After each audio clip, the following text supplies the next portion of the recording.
because then I asked my trainer about what I should be doing. She's like, I don't know what you should be doing. I'm not versed at all on the temp thing. And I'm like, so like I just have this 152 page book, an unknown test, like that I have to just take. Finally, the day after that, I got called in, and I was asking the bus driver about it, and he was like, don't even open that fucking book.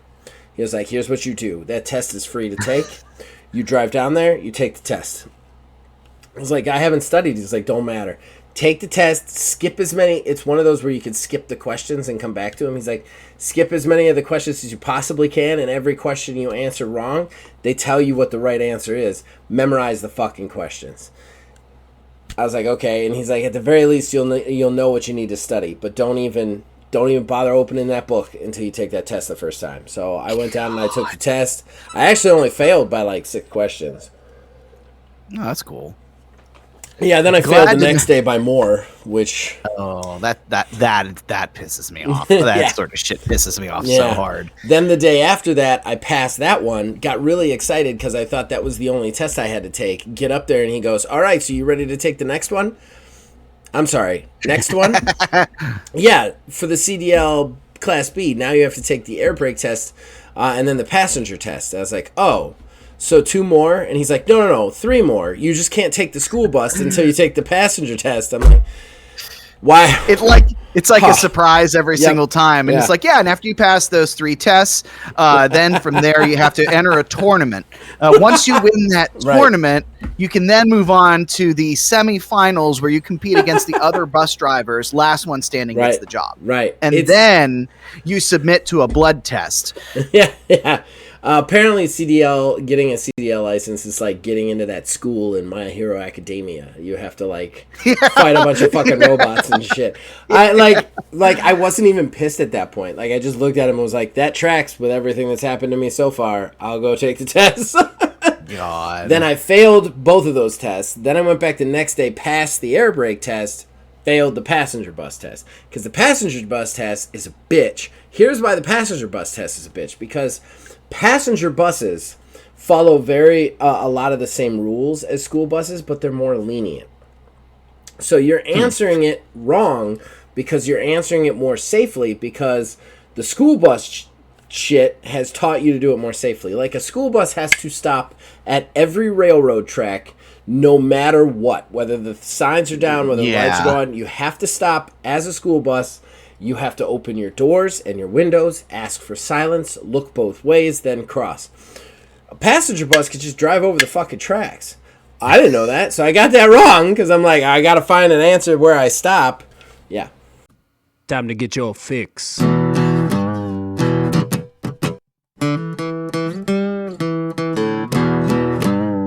It's a horrible gaming podcast. It's not good, it's not great. Horrible gaming podcast. It's not even what you would call fair. It's really not that good.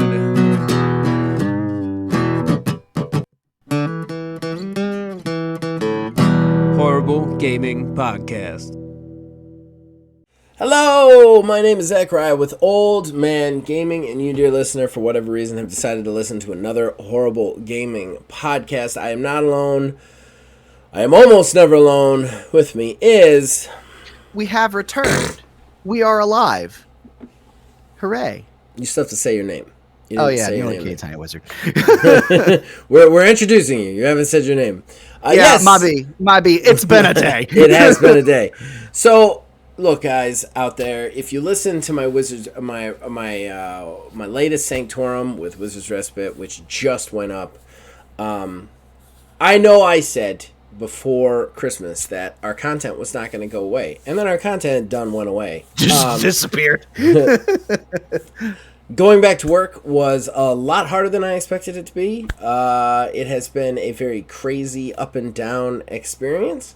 I'm trying. As you can see here from us posting this, our content is not going away. We are going to continue to do stuff. It's just, it will be slow and very small drip. Slow plodding. Yes. As I try and figure out how to manage my new schedule versus continuing to do this. But yeah, we're back for this, for at least for now. One of the big things that I do want to say is it is going to be hard to regularly do this weekly all the time. It just is. The only time we have to record is Sunday nights.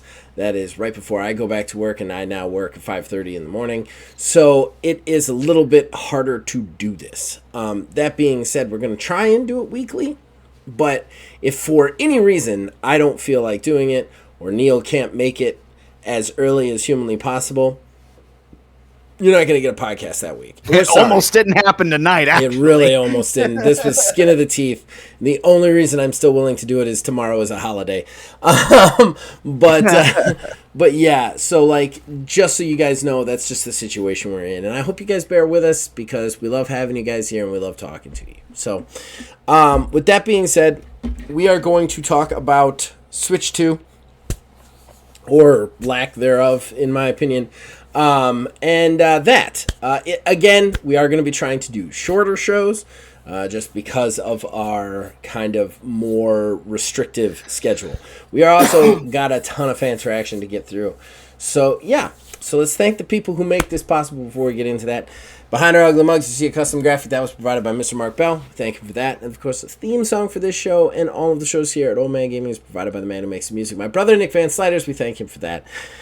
Be right back with fan interaction. Horrible Gaming Podcast. Ladies and gentlemen, that brings us to our first segment, our most important segment. That's fan interaction. That's where we, the co-hosts, we read out your comments anywhere we see them, anywhere we remember to look at them for as long back as we hope we remember. I think 3 weeks is where we were at, because I think there was the Keeley show.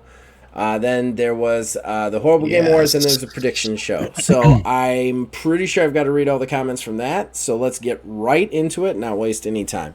So going back all the way to episode... Why don't I just say the episode name when I scroll over that? So frustrating. Going all the way back to episode 262, What a Joke. Amply named, I think. So we shall read. Helldivers and Space Marine are snubbed for political reasons, like Hogwarts Legacy was. What political reasons were they snubbed for? Hogwarts Legacy? Yeah. Why were they? Why? I mean, what was that reason? Because maybe we can Hogwarts Legacy was, by the way. Hogwarts Legacy was because of J.K. Rowling, and all of her stuff really kicked up around that time. Okay. Shortly before that game came out. So there was like, that controversy was relatively fresh. So why Helldivers and Space Marine? I don't understand the correlation, Jason, on Helldivers and Space Marine 2. There were no political reasons on either one of those to get snubbed. So you'll have to unless there were, and we do not know what they are. Yeah, enlighten us if you know, man. Then Jason continues, coffee does nothing for me, except makes me have to pee every 5 minutes for an hour or two. So coffee does a lot for me.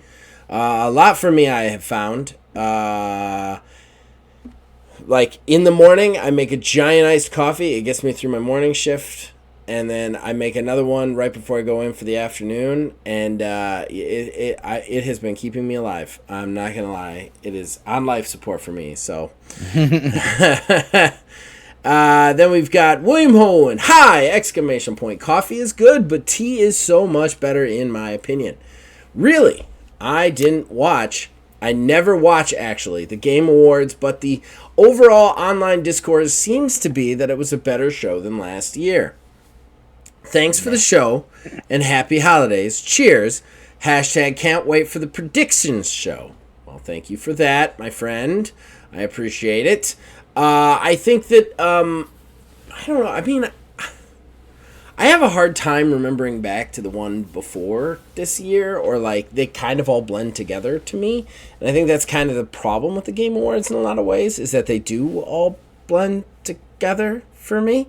My big problem with it this year was on the reveal side, that none of the reveals really gave you anything concrete, and then on the awards side, that there were awards that were snubbed, that games that were snubbed and not in there, and games that were in there that shouldn't have been. That was just very frustrating to me, I guess, to sum it up. Yeah, I mean, those award shows, basically, at this point, we've talked about this many, many times before, but they just turn into another reason to announce games. It's the awards are secondary, honestly, sometimes even tertiary to everything going on. That's why this year I was even surprised that Keighley went through and like some of those throwaway ones that they normally do, to where they just say, and the nominees for whatever are, and Keighley just stares blankly into the thing, and the winner is.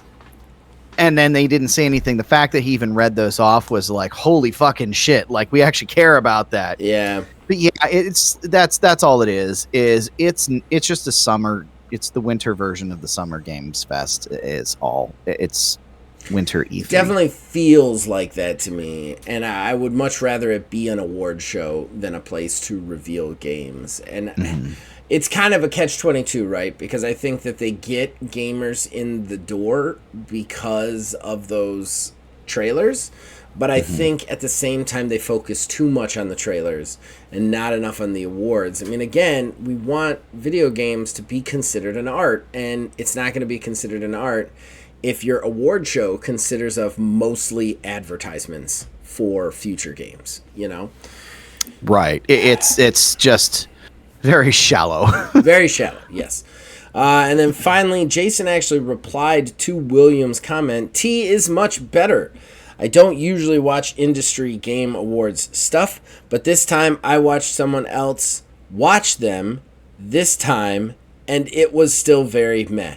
So, on the tea versus coffee thing, I like them both.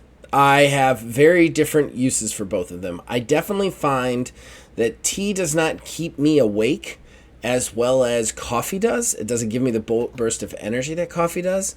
So I like it for that. However, tea is incredibly medicinal on my throat when I have those sessions of like losing my voice and real bad scratchy throat stuff. And there are a lot of shows and TTRPG stuff that I've done on this channel that I would not have gotten through without tea. Copious amounts of it. So I like them both for different reasons for me, but tea just doesn't keep me awake. And I think the game industry stuff, I agree, very meh. So what do you have to say? I go through these weird waves with tea. So of course, hot tea, if I'm feeling sick, there's this brand, it's Yogi brand throat tea that it's got like apples and spices and stuff. If you brew that the right way, it tastes like a sweet, delicious drink because of like the fruits in it. I love that because it just tastes so good. But there are some times I drink the sugary junk and crap. I mean, like I said, I had Taco Bell for dinner tonight because of the snowpocalypse that's going through, and I had just such a long day. I will suck that stuff down, but then I will have unsweetened tea and just live on it just randomly. Yeah. Like I just have urges for the unsweetened tea because it's like that bitter taste for like a second, but the caffeine content, I don't know, it goes back and forth for me between tea and coffee. Yeah, I don't know. It's never given me the energy boost that people say it gives. And I know it's got caffeine in it. I'm not arguing that. I'm just saying that I think caffeine is weird. I think it just works differently in everybody. It's one of those things that's just going to affect you differently. And like, especially the mixture of what it is, because there's certain pops that give me way more burst of energy than other pops. And I think that like, coffee's always given me that like kick to wake up, whereas tea just doesn't. It could even be the placebo. I'm not above saying it may be just a mind work, but tea just has never given me that energy kick. But peppermint tea is like the thing to make my throat feel better, especially if I put a little honey in it. It just it gets me through so many podcasts and so many shows that I couldn't have gotten through without it. So moving on to the Horrible Game Awards, the 6th annual Horrible Game Awards. We only had one comment. It was William Ho, and he commented, "Dang, I've won nothing. Truly a horrible game awards." Bunch of laughy faces. Then he says, "Stella's winning Best Game Award Presenter of the Year. #6th 6th Horrible Game Awards. Well, thank you for commenting. I'm sorry none of your games won this year, Will. It was a very strange year and a very interesting year, in my opinion. I know a lot of people were like very meh on it, but for me, I was like, I didn't know who was winning in any category ever. And we didn't have any like sweeps, really. We only had like 1 or 2 games win in 2 different categories. It was like real wild, crazy shit, especially since like almost every category was separated by 1 or 2 votes. Like, there was no blowaways. And, like, even though the year may have been a little meh for people, for me, I was, like, really exciting. Because when I was doing up the tallies, I truly had no idea who was going to win until the very end. I think the only time we've ever had a situation, it was pretty much like you can call it, was the year before last with Baldur's Gate. Yeah. Mm-hmm. Yeah, Baldur's Gate... Baldur's Gate, the 5th annual, is the only Game Awards that, like, I felt like we why are we even taking the time? Mm-hmm. Yeah, we just got blown away, and I just did not expect it. Like, well, I expected it, but I've never had that happen. We've never had that happen in our history, I think. Okay, and then we only had 1 comment on the prediction show as well, and yet again, it was William Houlihan, staunch as always. High exclamation point. Monster Hunter Wilds will be a way bigger success than World, in my opinion. The hype is quite insane right now. Also, with the day 1 multi-platform release, it's gonna be insane. GTA 6 will definitely be delayed. Ubisoft is either being purchased or it's shutting down, exclamation point. Thanks for the show. Hashtag happy 2025. Happy 2025 to you and anybody listening to this at home. For me, Monster Hunter Wilds, I think, is going to be bigger. I think Monster Hunter Wilds is the successor to World. And, like I said, I played the beta. There was only one thing I didn't like about it. But it wasn't enough to keep me from playing that game. I think it's going to be a really good game, and I'm very excited for its release next month on the 28th, I think. GTA 6 definitely going to be delayed. This is how Rockstar rolls, man. That ain't going to be there. And then Ubisoft's either getting purchased or shut down. I'm not so sure, but we'll see. We'll see. And that's fan traction. We did it. We got through it. We did it. So we're going to go to our talking point. Nintendo has come out with the Nintendo Switch, which I think was somebody's prediction here. I cannot remember who and for what. Funny enough, I was literally just thinking about that, looking to see if that was on anybody's things. I think it was mine. I'm not sure. I don't know, because two of my original predictions you guys stole before I could use them, and I had to like pivot. I remember that. So yeah. So you and I believe, are the 2 that are going to be that have Switch related things. Okay. Wasn't one of us like the Switch releases this year and another one was like the Switch releases next year? So no, that was about Metroid Prime 4. Okay. But yeah, no, we both had Switch related. I don't know if we just want to go ahead and get into it right now, or if we wanted to do the little break thing. Just say it. So you had said that Prime 4 is going to release on the OG Switch first, then the new Switch. Mm-hmm. And my Switch-related thing was they're going to launch the new console at $500, and I don't think that that's necessarily outside of the realm of possibility, and we'll get into that as we dig deeper. We're definitely going to get into it because I think it's a giant mistake. But we will talk about it. We're going to talk about the Switch 2 and everything we saw. It was a pretty weak-ass trailer, but a lot of people are saying their hands were forced because of all of the leaks. Yeah, they were. All of the leaks that happened over CES. So yeah, we'll get into it. We'll be right back with that. Horrible Gaming Podcast. All right, ladies and gentlemen, that brings us to our talking point. Nintendo's hand was forced by numerous different Switch 2 leaks, so they put together kind of a relatively haphazard. Shut the fuck up trailer. A haphazard, like, minute and 30-second trailer. Basically, we see the Switch kind of get larger screens, larger Joy-Con, and we see a very small smidget of gameplay from what everybody is just assuming is Mario Kart 9. Yeah, so that's what we saw. We haven't gotten any specs. Just so that everybody knows, we have no official specs. Anything that you see is speculation at this point. But we have seen no stats or specs on it. The only thing we know is that the screen is going to be 25% bigger than the original screen was, which means the Joy-Cons have gotten a little bit bigger as well. But we don't have a price. We don't have a release date. We don't have a release game lineup. We also know that it is backwards compatible, so there are for the most part the games from the Switch will be playable on the Switch too. So that's where we're at. Do you want me to start first with ranting, or do you want to start, or how do you want to go ahead and start first with ranting, because we had the very quick exchange and did our usual "we'll talk about it" message.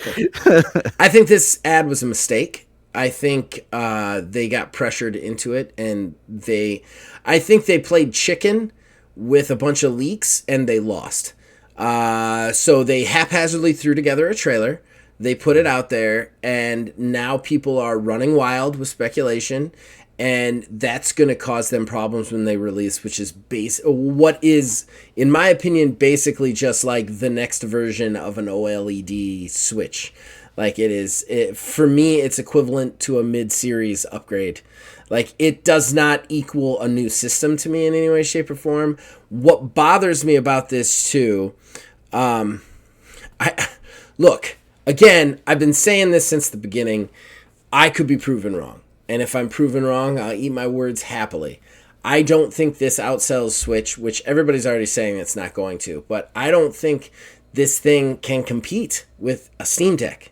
I don't think it can. I also don't think it can compete with the utter flood of handheld devices that were shown off at CES. Nobody saw that one coming either. CES, I think there was 5 different companies came out with handhelds, and these handhelds, and just to put this in perspective, ladies and gentlemen, we're not talking about handhelds like the old Alienware one that was like a G. We're talking about handhelds that can compete with the Steam Deck, and if they can compete with the Steam Deck, they can certainly compete with the Switch. I think that the original Switch was the first to do the handheld thing that set off the handheld craze, which got it all those sales in the beginning. I think if the Switch were coming out at the same time that the Steam Deck was, Switch would be in a lot of trouble. I think the other thing is Switch doesn't have the features. It's the cheaper option, but they put themselves in a weird position, because their cheaper option is only about $50 to $100 cheaper than the cheapest Steam Deck is. And honestly, you can get a refurbished Steam Deck for probably less than a Switch OLED at this particular You can, because I've been staring at them on the regular. There you go. So with that in mind, you now have a Switch 2 coming out that can't be less than a Switch OLED, which means that you're looking at a $400 price point, maybe a $500 price point, and hands down, the Switch 2 loses to every other handheld console out there, in my opinion. That's the long and the short of it. I think the only reason that like, let me start, because I'm going to sound pretty negative. I'm going to start with saying, okay, I will be purchasing a Switch 2 basically day one. I've gone through and signed up for all the newsletters that I possibly can for whenever they go for pre-order. I'm going to be doing that dance. That said, the Switch 2 is really only going to thrive because of the first party games.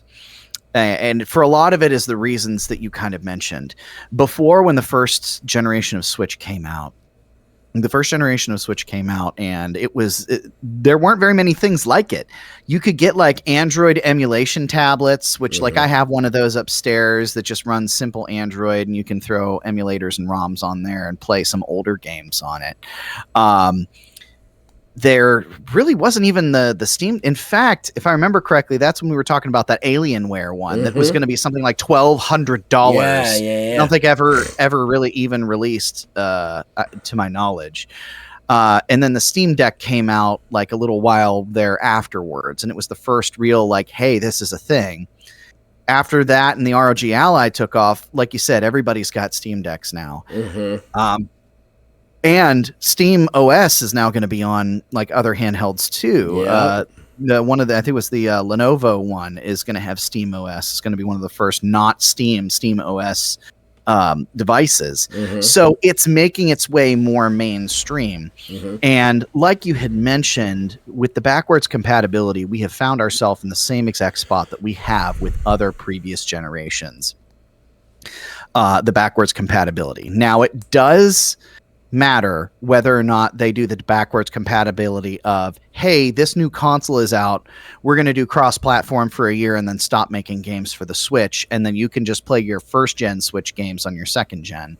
Or if they're going to do something more like Microsoft and Sony have done and say, yeah, we're just going to release everything on all the consoles and call it a day. They really cannot ignore that install base, but I bet you that Nintendo can make that gamble and basically cut people off from the previous Switch, even with that massive ass install base, and say, here's the Switch 2, and people are going to buy it. And here's how they're going to do it. This is my tinfoil hat as to why they're going to do that, how they're going to do this. It's going to be a 2-step process. They're going to have their launch titles. One of the launch titles is going to be Metroid Prime 4. That's going to be the swan song cross-gen that they love to do so much. And they're going to announce a new 3D Mario, because apparently this year is Mario's 40th anniversary. You're giving me a prediction point in that tinfoil. I would be. I very well would be. I very well would be. And I think shooting myself in potentially on one of my other ones. But going that route, they would do that and then release a new 3D Mario during the holiday season to really jack up those sales for the console. So they do it in 2 waves to kind of get everybody pushed over. I very much agree that, it did reek of, hey, like, we're just going to fucking do it because we're tired of hearing you guys bitch about it. And in the news stories that were coming out from CES were hilarious. There was that accessory maker. I can't remember the name of the accessory maker, who had it was like cases and stuff like that for it and mock-ups. And they were like, oh yeah, I mean, this is basically it. And then Nintendo responded with, oh, that none of that's official. That's all based on a prototype, blah, blah, blah, yada, yada, yada. And then the next day there was a news story that they got visited by Nintendo's lawyers at CES. I think while they did not officially announce anything specs-wise, I think there have been previous leaks in the past, like that mouse functionality and potential chipsets and everything like that. I think those, since all of the other leaks pretty much lined up pretty well, there's a very real chance that other stuff is possibly real as well. So specs-wise would get you a little bit of a bump, but nothing insane. Nothing compared to an actual Steam Deck, but what is something to consider, I think it was Linus Tech Tips was talking about it when he was talking about the Switch 2. It's funny that they are still going with a portable sort of thing for their second generation, which I don't think they can completely abandon that one way or another. But we have so many, stories about Nintendo with their emulation and everything, and they're shutting down ROM sites. Their lawyers recently basically said, well, I mean, it's actually kind of legal to do emulation if you do it the right way. And then, all these other handhelds like the ROG Ally and everything that are Windows PCs, that if you play your cards right, you can just run a Switch emulator on that anyways. So you have backwards compatibility. I don't know if it's going to be, though, that you can play the Switch 2 games on your Nintendo Switch or if it's just one way. That's a lot of stuff that remains to be seen. But I feel like they did announce April 2nd, they're going to do their Nintendo Direct showcase, which I think was very interesting too. I think it was more of a, I know you're going to ask when we're going to find out about the games. That's when that's going to happen too. Mm-hmm. But I get the feeling that they're probably going to go for their normal May/June launch window for the console. Some really interesting stuff there on your thoughts. I do want to ask you really quickly, and this is going to sound like a challenge. It's not. I'm curious. Do you think that the Switch 2 with its first-party stuff will be able to compete with the stuff coming out of CES? Legitimately, yes, because people go crazy for that first-party Nintendo stuff.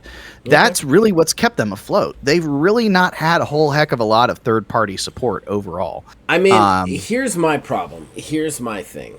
And Nintendo is very good at bringing games out that we didn't realize were even in development. So I'll give them that. But the Nintendo chamber, in my opinion, is pretty goddamn empty at this point. They have Metroid Prime 4, obviously. They have a Mario Kart coming, because we've seen clips of it. And maybe they got a Mario in the pipeline. But I don't see anything else. There ain't no Zelda. Like, anybody out there thinking there's another Zelda coming, there ain't no Zelda coming. I can assure you. Unless it is, there was rumors of a Breath of the Wild remaster, which I feel like would be kind of a shitty move at this point. But super shitty move. I mean, maybe if they like remastered some of the older Nintendos, like OG Zelda. Maybe OG Zelda 2. Those two games have never really had a proper remaster or a proper re-step, and they were very successful with Link's Awakening being a remaster that I could see them going back to those games and kind of being like, look, it's pretty and it's new. That might be it, but you ain't getting no like mainstream entry in Zelda to kick this thing off like Breath of the Wild was. No. So, like, I don't think they've got the first-party force there. And I'm going to say this.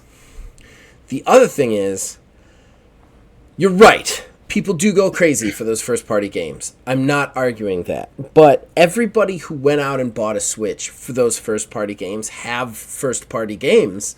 Those first-party games. Are they really going to spend $400 to $500 to get the next Mario entry? I don't think they are. And this might just be a difference of opinion. Like, I understand where you're coming from, and I understand that the Nintendo the Nintendo fan base is a ravenous one, and always has been, and probably always will be. The first time, and probably always will be. But I don't think it's that ravenous. I don't think it has that much money to be able to throw at this console. I don't think people have that much money on average to throw at consoles like that. So like I think if you are here's my problem is the people that you have out there are your casual Nintendo people who are like the parents or the grandparents, the family gamers, the younger kids, you know, those kind of people that are definitely they were bolstering Switch's numbers, right? Because those people aren't going to go out and get a Steam Deck. They don't even understand what Steam is. You know what I mean? Mm-hmm. Like, but those people have the Switch. Now you offer those people another Mario game when they already have a bunch of Mario games that are already filling that gap. And you jack up the price by another like $200. I don't know that they go out and replace their system.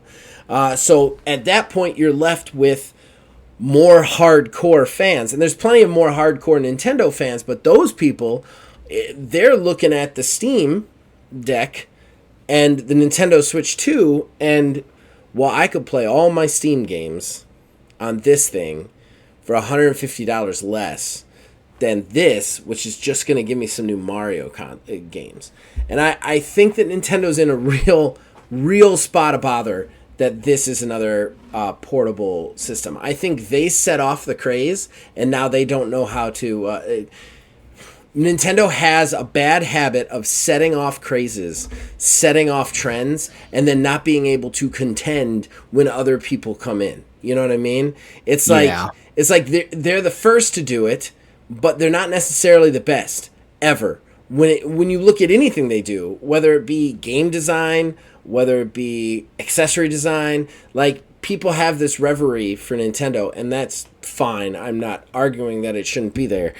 Nintendo is a prolific company, but at the same time, you know, Nintendo is usually just the first one to do something. They're the first one to be like, what if we did this? Then they do it, and people are like, we love that. And then everybody else who are like, okay, but like, look at what we can do with this now that we know you like that, you know?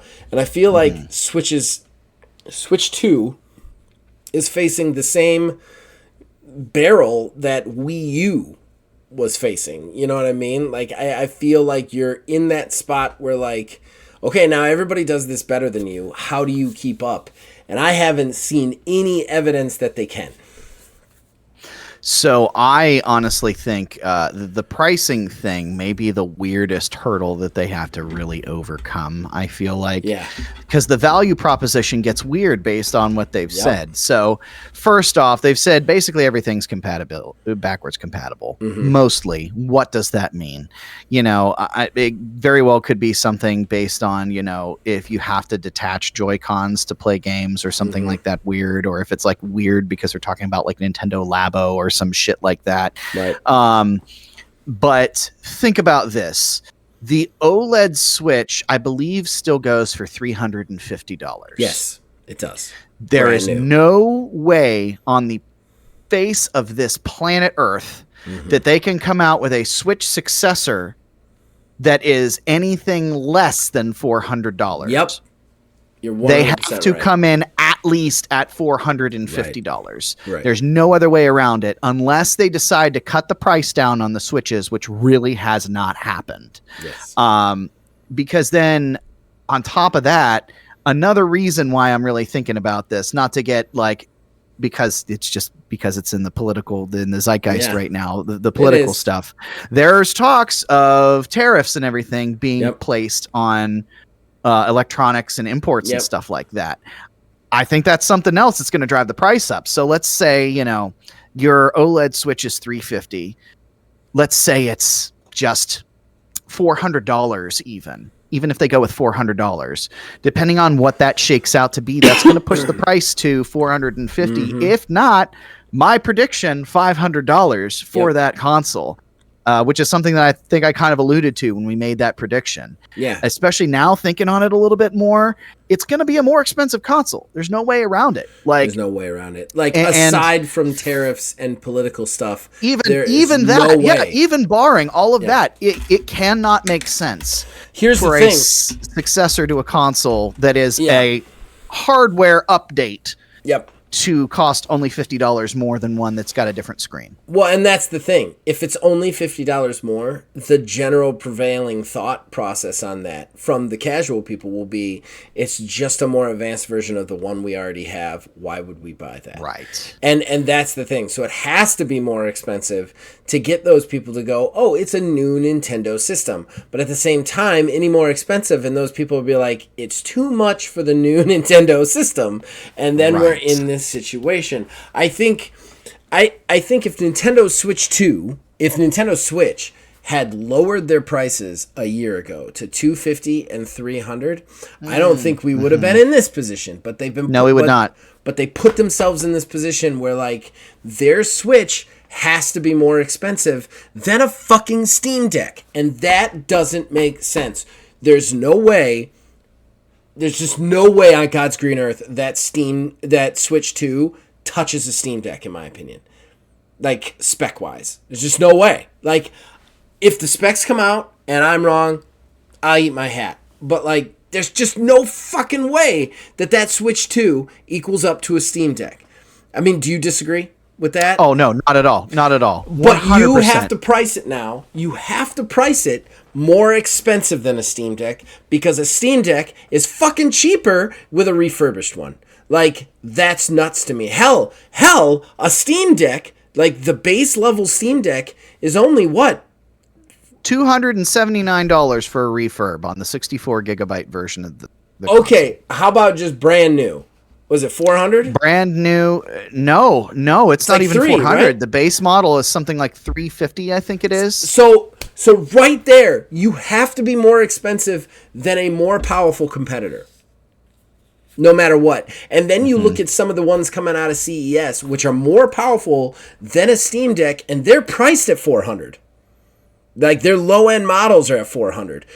Right. Like, they have put themselves in a position, like, and I understand that, like, they're kind of banking on that niche, like, gotta have the new Mario game, family, fun sort of feel, and I understand that, but I don't think that that's powerful enough anymore to keep them going. I think it'll be fine. I think it'll be okay successful, but successful in a way that, like, doesn't necessarily make them any money or keep them afloat. You know what I mean? Like, I think they will be in serious trouble with the Switch 2. And whatever the thing after Switch 2 is, they are in the hottest of hot waters at that point. I think the only other caveat that I think that I would put on this discussion is our idea of who Nintendo thinks they're marketing to. Yes, yeah.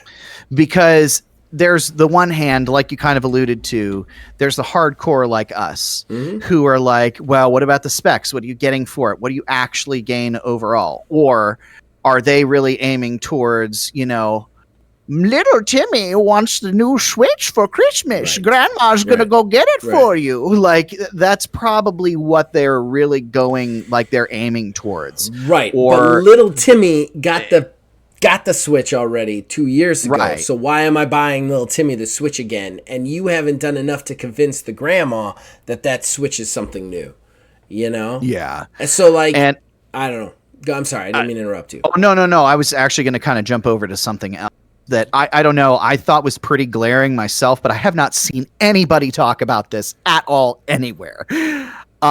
So as we kind of talked about this up, so I'm almost done. This your final thoughts. I'm not gonna. This is gonna be my final thought. And honestly, I don't think we're gonna do news because the newsy stuff that I picked up is just ancient now at this point. So oh, okay. Well, then it's we're fine. All right. It's we're fine. Right yeah, no, point. but this is basically gonna be my final point, though. The final thing I wanted to mention is nobody's talking about the fact that we've talked about this here. That the new Joy-Cons. It's not like, if you're familiar with a Nintendo Switch, there's a dumb little button on the back that you have to hold in and slide the Joy-Con up to get it off, and then it clicks when it snaps down. I know exactly what you're going to say. Now, they magnetize on the side. But here's the thing. If you look at the sides of the console, there's little plugs sticking out of the sides. And if they magnetically snap on, all it's going to take is a couple pulls that aren't perfectly straight. That's going to screw those things up. It's going to be Joy-Con Drift 2.0.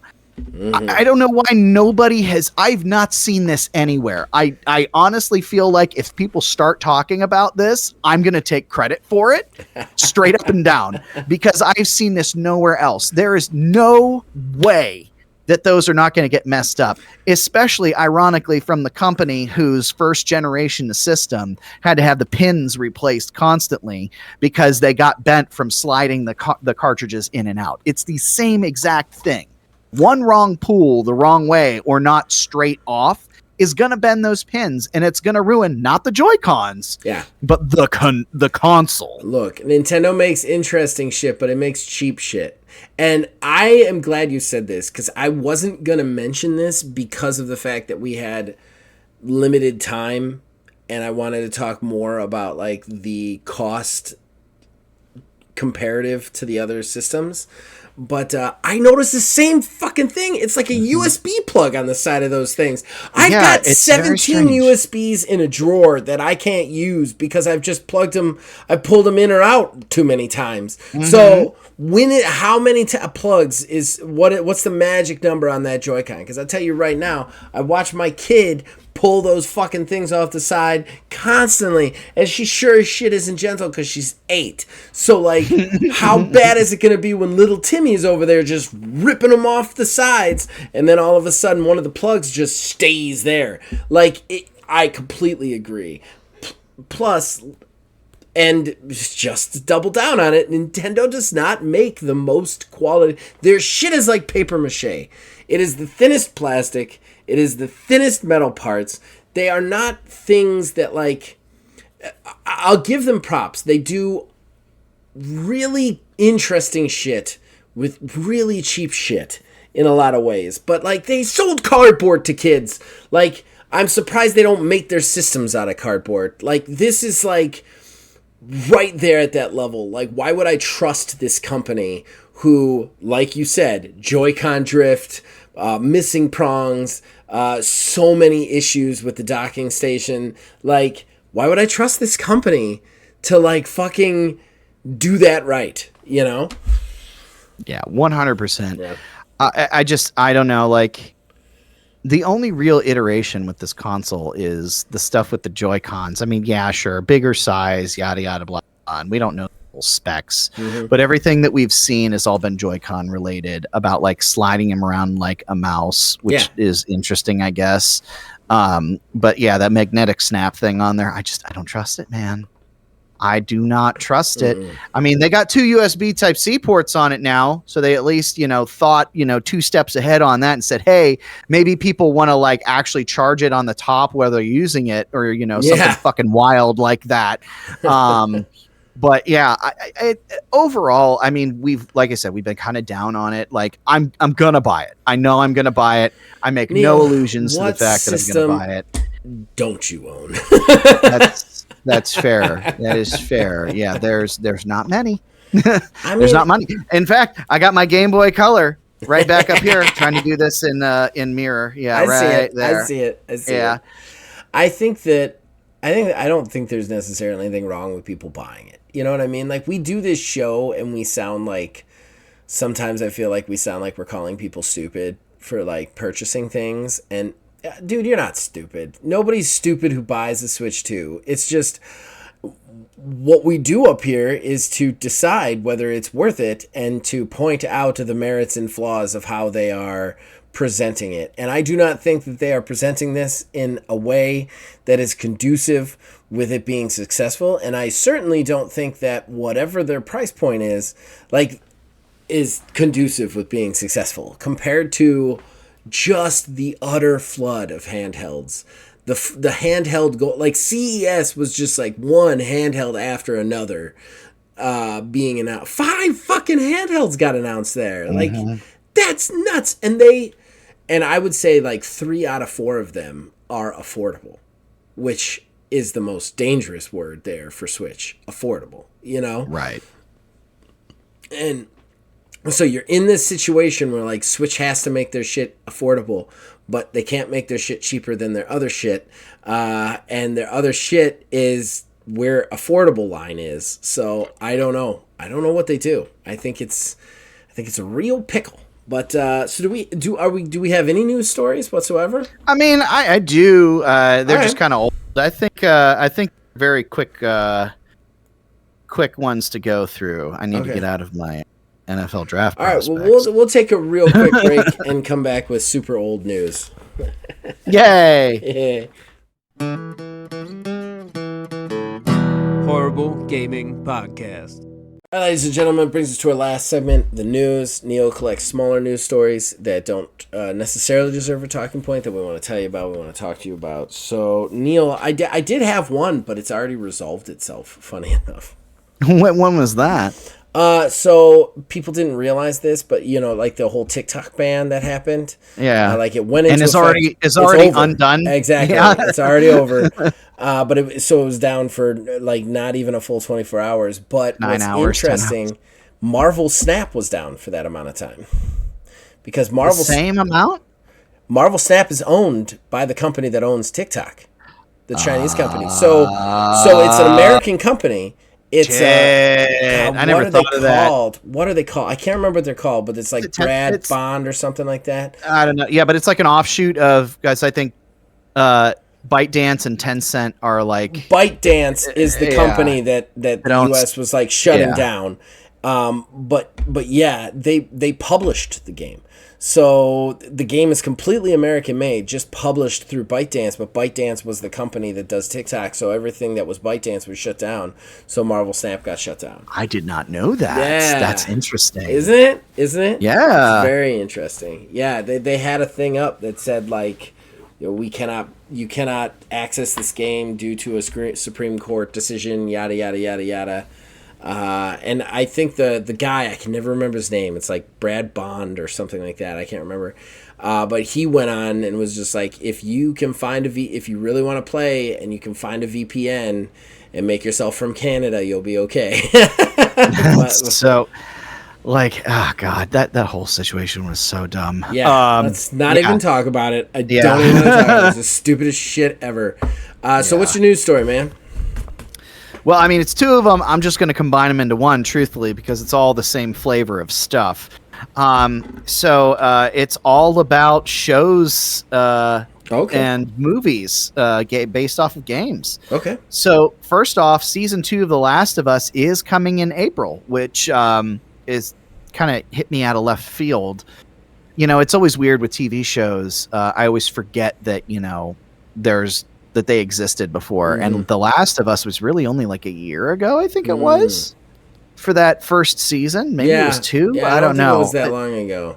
Yeah, so I mean they're cruising with it. I'll be very curious to see how they do that. I didn't like the games. I didn't like the game, so I didn't watch the show, so I don't follow it that much. But that is cool that they've got it already coming out. I hope they didn't split it in 2. I hate that shit. How Cobra Kai is just like bleeding their last season over the course of 2 years. Yeah. Well, I mean that's going to finish up, I think, next month. Is it? Or are we going to get season 7 part 4? You've already seen too that they announced the movie, right? Yeah. Okay. So I mean, I think the last season's going to be an advertisement for the movie. But yeah. Anyways. I'm in. I don't care. That show's so over the top. I'm 100% in. So fucking Hawk for life, baby. Ridiculous. Hawk for life. He's my boy. And then Sony has announced that both Helldivers and Helldivers, Horizon, and Ghost of Tsushima are all getting movies. Yes, I heard about that. Which the Horizon one is very interesting because that's had like a long and storied, because they were going to do the Netflix series, and then there was like controversy on set, and then they were like, oh, we're not going to do anything with the show then apparently, and I guess now they're turning it into a movie unless they're 2 separate projects, and that would get really weird. Helldivers would be interesting. I mean, I'm pretty sure we already have a Star Troopers movie, but fine. And the Ghost of Tsushima, I mean, Ghost of Tsushima is like a no-brainer. Yeah. I mean, it's based off of basically a movie anyway. Inspired by samurai movies anyway. I don't understand that logic, and I think that those kind of things fail so bad. And like the same with like Horizon, like when you have a game that's so heavy narrative and heavy on the cutscenes. Like the movies that are successful when it comes to video game movies are the movies that you can have fun with the interpretation of, like Sonic and Mario and stuff that isn't necessarily like held back by like trying to do it as good as you did the game. Whereas with Ghost of Tsushima and Horizon, you literally have to live up to the game, but with an 1/8 of the time. Like, I don't know why you would do that, you know? Yeah. Yeah, especially like with something like Horizon that is so, like, the story is so long and drawn out, and it's like the journey is the story. You know, you can't just do a montage of traveling and talking to random people and say, so anyways, then movie happen, like then the resolution happens. Like it's all a build. Yeah. But I will be interested to see how that all turns out. But yeah, that's basically it. Yeah. Well, there is one other one. Did you hear about the Sony canceling 2 live service games? One of them was a God of War multiplayer. I just saw that one. Yeah. Thank God they did that, because they already did a multiplayer God of War game a while ago, or at least a mode in a God of War game, and like literally nobody played it. So, we gotta stop. We gotta stop with the model, you know. And I'm hoping this is like the wave of we've learned our lesson. and we're going to start making different things because, you know, just this unwanted spending on games that people don't ask for is really catching up with the game industry at an alarming rate. 100%. Like, we gotta stop with that shit.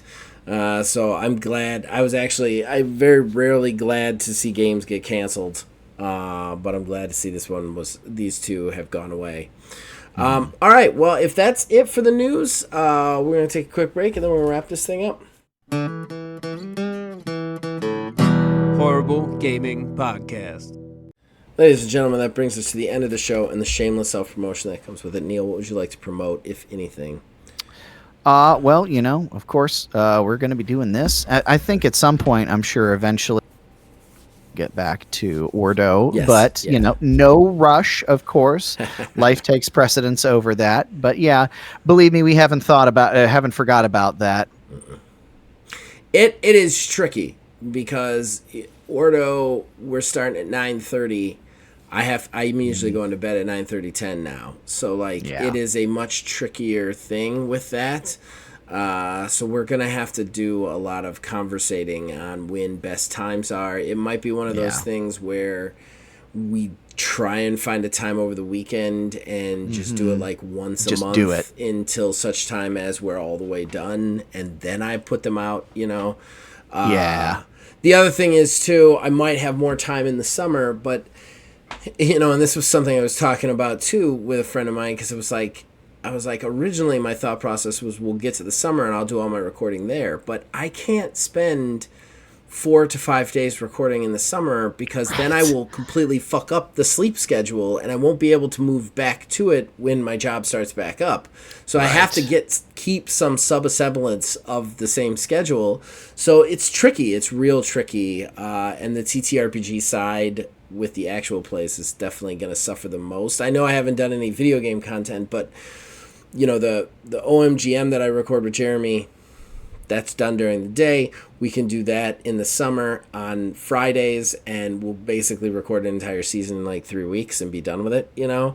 So that's really easy to do. Reviews and stuff are going to be relatively easy to do. Honestly, I haven't been playing anything. That's why there haven't been any reviews coming out. I haven't played any video games for like 2 weeks. Just nothing is interesting me, and nothing has come out that has interested me. So, yeah, so I guess that sums up my plugs, too. There's not really a whole lot coming out. This show is back. I'm also going to try, if I can get my schedule in check, try to start streaming on Tuesdays again, my Age of Wonders stream. But other than that, really the things that you should be paying attention to are this show, OMGM, which is going to be coming out from now until infinity. And then Wizard's Respite Sanctorum, we're still doing those. And then anything else that comes out, we're working on. I want to get the TTRPG stuff back up. I want to get some more video game content back up. It's just finding that work-life balance is going to take some doing. So just bear with me, guys. No apologies. Haven't apologized yet. No, haven't apologized. But just stick with me because we will start to get content back and going, especially as I start to get used to this job more and more because I like to do content. So, all right. You guys, of course, can check us out on Facebook at OldManGamingDH. You can check us out on X at OldManGaming9. You can also check us out on Blue Sky, but you're going to have to search Axiom Games LLC or Old Man Gaming. It's a really long address, and I'm sorry about that. And then you can also join our Discord. The link is in the description below. Influence us in all of our shows from there. As usual, as long as you guys keep watching and you keep listening, we'll keep making them. See you guys next time. There is one last thing I will leave you with, though. And this is kind of like a left field thing, but this just got me thinking about it. Shit you don't expect. Have you seen the John Cena McDonald's breakfast commercial? Oh, my God. Yes, it's insane. Dude. So I was lit as shit the one night, and I'm just watching the TV, and it comes on, and it's just him doing his thing, and he's just in the sun going like this, fading out of existence. And there was a dead silence where Kayla and I, for like, it had to have been like 2-3 minutes straight, staring at each other like, wait, what the fuck just happened on the TV? Did John Cena just wave by at a McDonald's breakfast commercial? What the fuck? I was dying. And then every time it comes on now, I cannot stop. It is the funniest fucking commercial I've ever seen. This might make it into the episode because that's still recording. I literally cannot. I cannot. Like, I turned to her. Even it came on last night. Even, and I turned to her and said, "He is a better comedic actor than fucking anything that I've seen him in. Don't put him in a serious acting role. Don't have him do wrestling and shit. That man needs to do nothing but straight-faced pure comedy because he's a goddamn genius." Yeah, that's true. Have you seen Peacemaker? Yes. Yeah. That there. Yeah. Peacemaker's perfect example of it.